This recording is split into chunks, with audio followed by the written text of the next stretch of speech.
আমরা প্রথম দিনে বলছি ডক্টর ইউনূস নির্বাচন দিবে না, দেওয়ার কোনো দায় দায়িত্ব তার নাই, সে নির্বাচন দিতে আসে নাই। আগামীতে একটি গৃহযুদ্ধ ছাড়া এর কোনো বিকল্প নাই, এবং এই গৃহযুদ্ধ মনে হয় ইনশাল্লাহ ডিসেম্বরে শুরু হয়ে যাবে। 5ই আগস্টের পরেই দেখবেন আপনার পরিবর্তন অনেক হয়ে গেছে।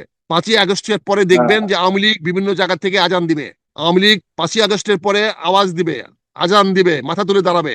আওয়ামী লীগ সেই প্রস্তুতি নিচ্ছে, এবং আমার মনে হয় নেওয়া উচিত। আওয়ামী লীগ এখন আর বসে বসে মনে হয় মার খাবে না। আসসালামু আলাইকুম আপনাকে এবং আপনার মাধ্যমে আপনার অগণিত দর্শক শ্রোতাদেরকে। দেশটা অনিশ্চয়তার দিকে যাচ্ছে, প্রচন্ড বেগে অনিশ্চয়তার দিকে ধাবিত হচ্ছে। আমরা আজকেও সকালবেলা দেখলাম যে ইলিয়াস সাহেব আসিফ নজরুলের অফিস ঘেরাও করার জন্য আহ্বান জানিয়েছে। কারণ এখানে শিক্ষা বোর্ডের কমিটিতে আলেম সমাজকে রাখা হয় নাই, এনসিপি কাউকে রাখা হয় না, এই জন্য তাকে ঘেরাও করতে বলা হয়েছে আসিফ নজরুল অফিসকে। এই যদি চলে, কথায় কথায় যদি বিদেশ থেকে কেউ ডাক দিয়ে বলে ঘেরাও করো, তাহলে দেশটা কোন দিকে যাচ্ছে? আজকে দেখেন পরপর 3টা থানার মধ্যে আক্রমণ হলো। চট্টগ্রামের পটিয়া, তারপরে হলো নীলফামারীতে 2টা থানা, হাতীভাঙ্গা আরেকটা হলো হাতীবান্ধা, আরেকটা হলো পাটগ্রাম, পাটগ্রাম, লালমনিরহাটে পাটগ্রাম। লালমেটে পাটগ্রামে আর হাতীবান্ধাতে ঘেরাও করলো। আপনি আমরা আগে থেকে বলে আসছি আমরা পুলিশ চাই। আমরা পুলিশ চাই যে পুলিশ তদন্ত করবে এবং তদন্ত করে অপরাধীকে শনাক্ত করবে এবং তারে আইনের কাছে সোপর্দ করবে। কিন্তু আমরা দেখেছি অতীতে পুলিশকে আমরা ব্যবহার করছি শাসনের অস্ত্র হিসাবে। পুলিশকে তথাকথিত দায়িত্ব দেওয়ার চেষ্টা করছি আইন শৃঙ্খলা রক্ষা করা। আইন শৃঙ্খলা রক্ষা করা তো অস্ত্র দিয়ে হয় না, আইন শৃঙ্খলা রক্ষা হয় আইন এবং তার প্রয়োগ দিয়ে। বিদেশ থেকে মব ক্রিয়েট করা, মবে উৎসাহ দেওয়া, যাদের কারণে এখন সরকার বিব্রত অবস্থা আছে, আবার সরকার তো তাদের পরামর্শগুলোই গ্রহণ করছে। সমস্যাটি কোথায়? তারা কি চায়, সরকার কি চায়? এটা আসলে সরকার, আবার বললাম তো, এটা আমি কি করে বুঝবো তাদের মধ্যে কি সম্পর্ক? এই সরকার এবং বিদেশি আমার বন্ধুরা যারা কথা বলছেন তারা হলো একে অপরের সম্পূরক। তারা একজন আরেকজনের পিঠ চুলকাচ্ছেন।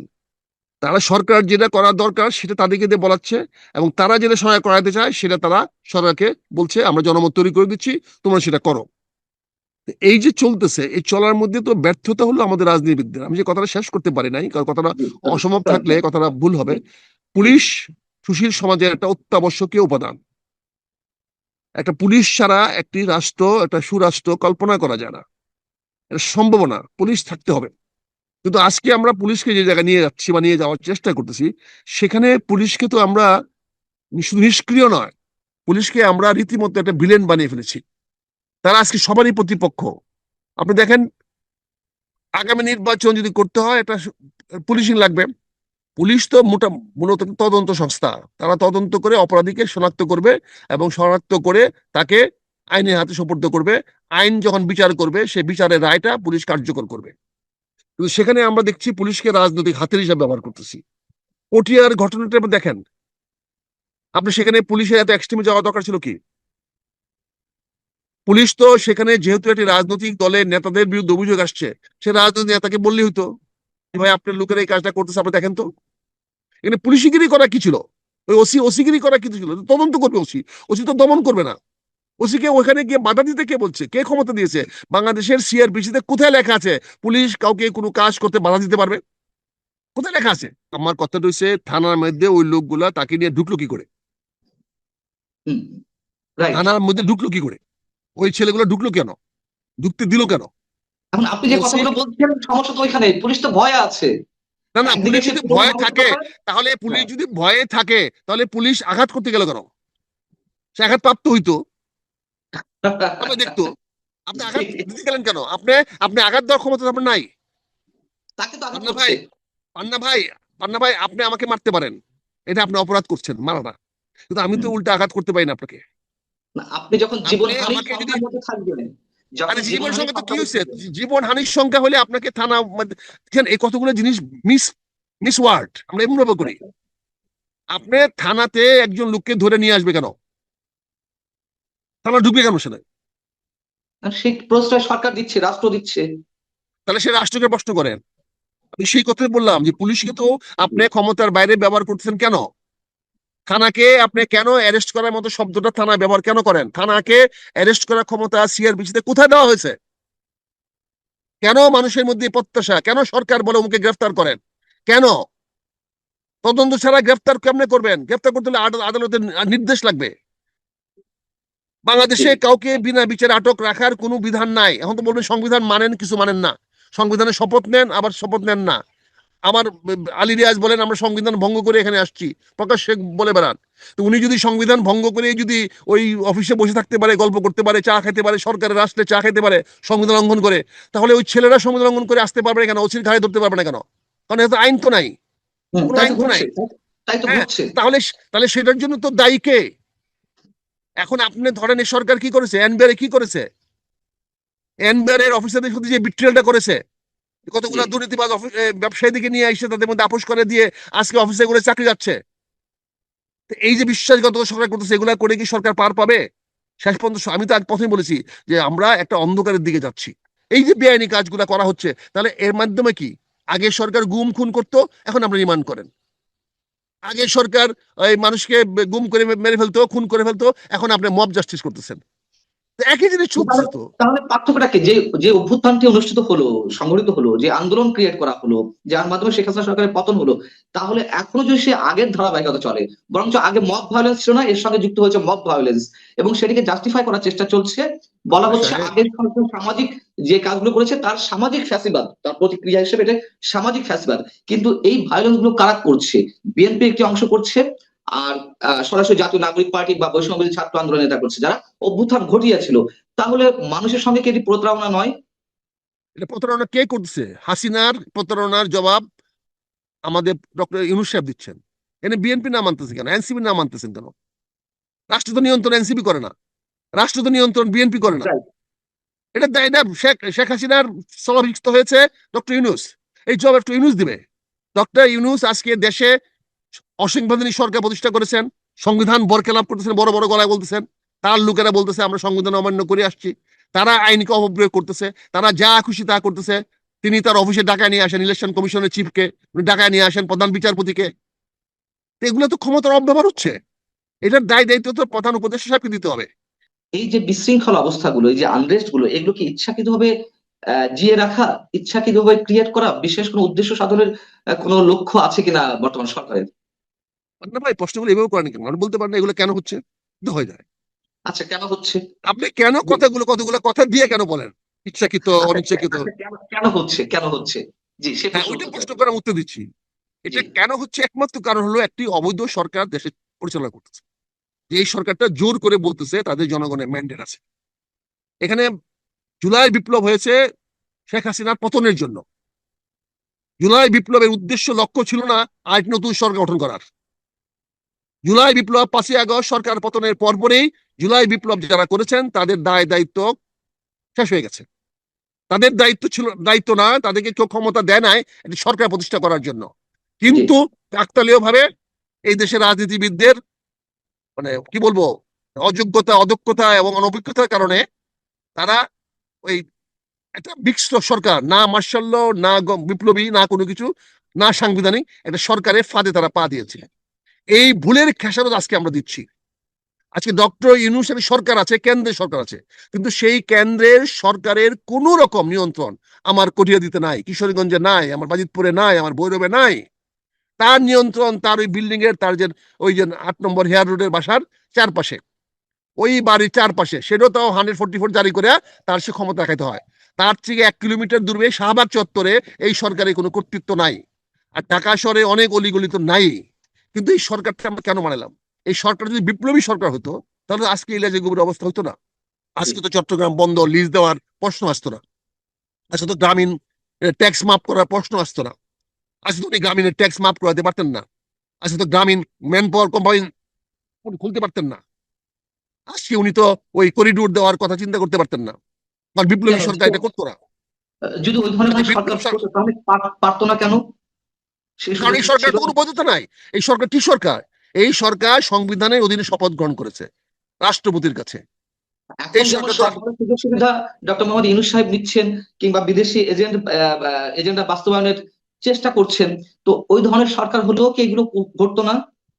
অবশ্যই ওরা করতো না। বিপ্লবী সরকার কি করে করতো এগুলো বলেন? বিপ্লবী সরকারের গ্রামীণ ফোনের কি ইন্টারেস্ট থাকতো তার? বিপ্লবী সরকারের সঙ্গে আমেরিকার সেই ওই কি বলে বন্দর নিয়ে তার কি কন্ট্যাক্ট থাকতো?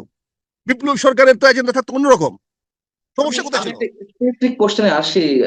যেমন ডাক্তার শফিকুর রহমান জামাতের আমির তিনি বলেছেন এই অবস্থায় যে এখন আবার কিসের নির্বাচন, আপনি কি এটা কোনো ব্যাখ্যা দিবেন? মানে আমি তো এই উনি ধরনের প্রশ্ন বলে করতে পারছি না, যে করলে আবার বলবেন যে এই ধরনের প্রশ্ন না না, কেন উনি তো করছেন। উনি তো সঠিক প্রশ্নের উত্তর দিয়েছেন। হুম। উনি তো যেখানে যেই থানা তার নিজেকে রক্ষা করতে পারে না, সেই থানা নির্বাচন কেন্দ্র কিভাবে রক্ষা করবে? কিন্তু এই কাজে তো এখানে জায়গাগুলো ভোট থেকে এই এই ভোট জায়গাগুলো হওয়ার থেকে কোনো সুযোগ নাই। না, এরকম একটা সিচুয়েশন তৈরি করা হবে, এই ধরনের একটি প্রশ্ন রাইজ করা হবে। অনেকে অনেক আগে থেকে বলে আসছিলেন যে এই আনরেস্ট গুলো, আমি অন্যদের মন্তব্য করছি, আপনি উত্তর দিবেন কিনা এটি না না, একেবারে মানে আপনার প্রশ্ন বিষয়। করার উত্তর, হ্যাঁ। জি, যে এই ধরনের একটা পরিস্থিতি তৈরি করা হবে যাতে এই প্রশ্নগুলো অ্যারাইজ করা যায় যে এখন আবার কিসের নির্বাচন। ঠিক সেই প্রশ্নটা, যেহেতু আগে যদি এই আলোচনাগুলো না উঠতো তাহলে আমরা ওই প্রশ্নটা তুলতাম না।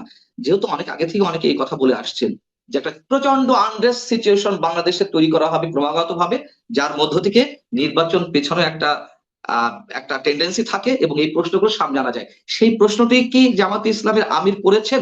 এখন অনেকের প্রশ্ন, আমি অন্যদের কথা আপনার সামনে রিপ্রেজেন্ট করছি। আপনি কি যদি ভাবার এই জন্য তো এটার জন্য তো আর ওই কি বলে ওই কার্ল মার্কসের থিওরি পড়তে হবে না। জি এটা তো খুব সহজ সরল কথা। আপনি কি মনে করেন আজকে বাংলাদেশের যদি একটা সুষ্ঠু অবাধ সুন্দর নির্বাচন হয়, জামাত সরকার গঠন করতে পারবে? প্রশ্ন কেন?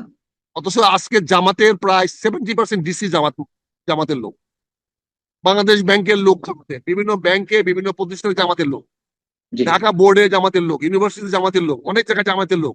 আপনি কি মনে করেন আগামী নির্বাচন যদি হয়, যেভাবে নির্বাচন হয়, প্রতিনিধি নির্বাচন হোক আর ডাইরেক্ট নির্বাচন হোক, সেখানে জামাত হয়তো একটা বড় বিরোধী হতে পারে। বড় বিরোধী হতে পারলে কি ঢাকা ইউনিভার্সিটির ভিসি কি জামাতের লোক হতে পারবে? ওখানে ডিসি বিষয়টা কি বড়। ডিসি কি ডিসি কি 10% 20% ডিসি কি তার হতে পারবে? এসপি তার হতে পারবে? পুলিশ অফিস হতে পারবে? ঢাকার মেট্রোপলিটন কমিশনার কি যে হতে পারবে? ওখানে কি ওই পুলিশের আইজিপি কি হতে পারবে? কাজে জামাত তো ভালো অবস্থায় আছে, নির্বাচন দরকার নাই। তারা বিভিন্ন ভাবে টাল বাহানা করে নির্বাচনে পিছিয়ে নিয়ে যাবে। এখন যে প্রোটোকল যারা পাচ্ছে জামাতের নেতারা, এটা কি সরকারের মন্ত্রীর চেয়ে কম পাচ্ছে? কম সুযোগ সুবিধা পাচ্ছে? তাদের টিএডি হতে পারছে না, টিএডি দরকার নাই, তাদের এনাফ ফান্ড আছে। কিন্তু এখানে তারা সবাই ঐক্যবদ্ধ বিএনপি কে ঠেকাও, বিএনপি কে ঠেকানোর জন্য তারা রাজনীতি করছে। এবং ডক্টর ইউনূস নির্বাচন দিবে না, এটা আমরা প্রথম থেকেই বলে আসতেছি। কিন্তু আপনারাই বিভিন্ন বলে বলে এই পর্যন্ত আসছেন নির্বাচন হবে, আজও কাইলেও হবে। আমরা প্রথম দিনে বলছি ডক্টর ইউনূস নির্বাচন দিবে না, দেওয়ার কোনো দায় দায়িত্ব তার নাই, সে নির্বাচন দিতে আসে নাই, সে আমি তার এজেন্ডা নিয়ে আসছে। কয়েকটি প্রশ্ন করবো। জি আমি সরি, আমি আপনাকে থামিয়ে দিচ্ছি, সময় একেবারে কম আমাদের, ফিক্স টাইমের মধ্যে শেষ করব। একেবারে স্পেসিফিক কোশ্চেন, যদি না দেয় তার পরবর্তী বাংলাদেশের চেহারাটা কি, একটু যদি সংক্ষেপে বলেন। তো যদি দেবে না না এটা দেয় অনেকে বলবে। তাহলে, যদি না দেয়, আমি প্রথমেই বলেছি আপনাকে, বাংলাদেশ একটা অন্ধকারের দিকে যাচ্ছে, এখান থেকে আমাদের পরিত্রাণের দিকে যাবে। এখন যদি না দেয় তাহলে আগামীতে একটি গৃহযুদ্ধ ছাড়া এর কোনো বিকল্প নাই। আগামীতে বিপ্লব হবে না, আগামীতে হবে গৃহযুদ্ধ। এবং এই গৃহযুদ্ধ মনে হয় ইনশাল্লাহ ডিসেম্বরে শুরু হয়ে যাবে। 5ই আগস্টের পরেই দেখবেন আপনি পরিবর্তন অনেক হয়ে গেছে। 5ই আগস্টের পরে দেখবেন যে আওয়ামী লীগ বিভিন্ন জায়গা থেকে আজান দিবে। আওয়ামী লীগ 5ই আগস্টের পরে আওয়াজ দিবে, আজান দিবে, মাথা তুলে দাঁড়াবে। আওয়ামী লীগ সেই প্রস্তুতি নিচ্ছে এবং আমার মনে হয় নেওয়া উচিত। আওয়ামী লীগ এখন আর বসে বসে মনে হয় মার খাবে না। আওয়ামী লীগ মনে কেন হয় তৈরি কেন হচ্ছে। নেওয়া উচিত? কেন প্রস্তুতি নেওয়া উচিত?